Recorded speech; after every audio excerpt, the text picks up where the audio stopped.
प्यारे भाई और बहनों, मेरा नमस्कार स्वीकारो। देखिए, आज हम बता रहे हैं, यदि किसी कामना से इष्ट को प्राप्त करना चाहते हैं तो इष्ट की प्राप्ति नहीं होती है। हमारा आज का विषय यही है। तो भाई और बहनों, मैं आपके लिए बता दूं, बहुत से लोगों के कमेंट्स आ रहे हैं कि भाई हमारा पर बहुत कर्जा हो गया है और मैं हनुमान जी का जाप करता हूं या बहुत दिन से लगा हुआ हूं। ये आप बिल्कुल निस्वार्थ करिए, हनुमान जी की साधना या किसी भी इष्ट की साधना निस्वार्थ करिए। मन में ये ले करके विचार बिल्कुल मत करिए साधना को मुझे हनुमान जी का जाप करना है और मेरा कर्जा समाप्त हो जाएगा। ये बिल्कुल संभव नहीं है। ये ईश्वर जाने, हनुमान जी जाने वो करेंगे कि नहीं करेंगे, लेकिन आपको निस्वार्थ साधना करनी पड़ेगी, तब जा कर के काम चलेगा। बिना लोभ के जो करता है उसमें सरलता रहती है, और जो लोभ से करता है या सिद्धि की प्राप्ति के लिए करता है वहाँ बहुत से विघ्न और बाधाएं आती हैं। इसीलिए भगवान को कभी भी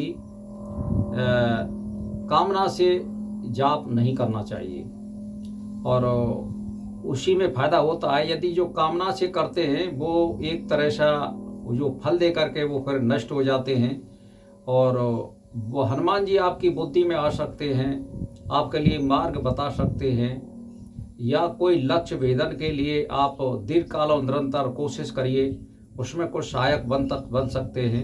अब ये नहीं है कि आपके घर में माया बरसा दें। हाँ, उनकी अगर असीम कृपा प्राप्त हुई और आप दीर्घ काल निरंतर जाप करते चले गए तो ये संभव है कि आप धन संपत्तिवान भी बन सकते हैं, अपार धन संपत्तिवान भी बन सकते हैं। लेकिन पहले ये लक्ष्य को लेकर के चलना कि मैं जो है कर्ज से दबा हुआ हूँ और हनुमान जी का जाप करूँगा, ये बिल्कुल नहीं करना चाहिए। तो मैं सभी भाई और बहनों से यही कहना चाहता हूँ कि जिस किसी इष्ट के जाप या कोई पूजन, सामान्य जो पूजन होता है वो एक अलग प्रक्रिया होती है, नित्य नैमित्तिक टाइम, और जो विशेष जाप होता है, अनुष्ठान या एक तरह से बहुत बड़ा अनुष्ठान जिसको कहते हैं, वो कोई विशेष क्रियाकलाप के लिए किया जाता है, वो केवल परमार्थ के लिए किया जाता है।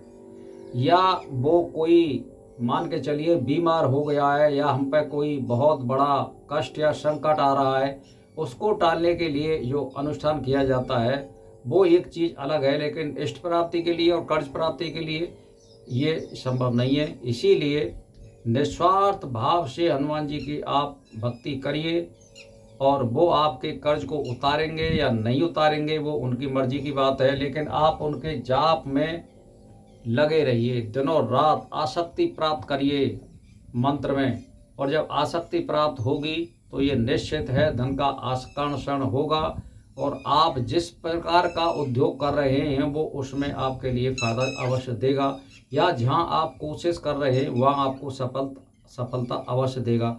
जैसे मान के चलिए, नौकरी में यदि कोशिश कर रहे हैं तो नौकरी में सफलता अवश्य मिलेगी, और यदि मान के चलिए कि आप कोई उद्योग धंधा कर रहे हैं तो उसमें फायदा होने लग जाएगा। लेकिन आप दीर्घ काल और निरंतर करिए, कुल मिलाकर ये। और इसका भी ध्यान रखिए, जैसे हम व्यापार कर रहे हैं तो आटे में नमक बचाइए, और जब आप ज़्यादा किसी चीज़ में मार्जिन का खाने का सोचेंगे, बचाने की सोचेंगे, तो वहाँ परमात्मा भी विघ्न और बाधा किसी न किसी माध्यम से देता है। इसीलिए परमार्थ करने वाले की हमेशा विजय होती है, और ये सभी जितने भी इष्ट होते हैं ये परमार्थ से ही खुश होते हैं और परमार्थ से ही मिलते हैं।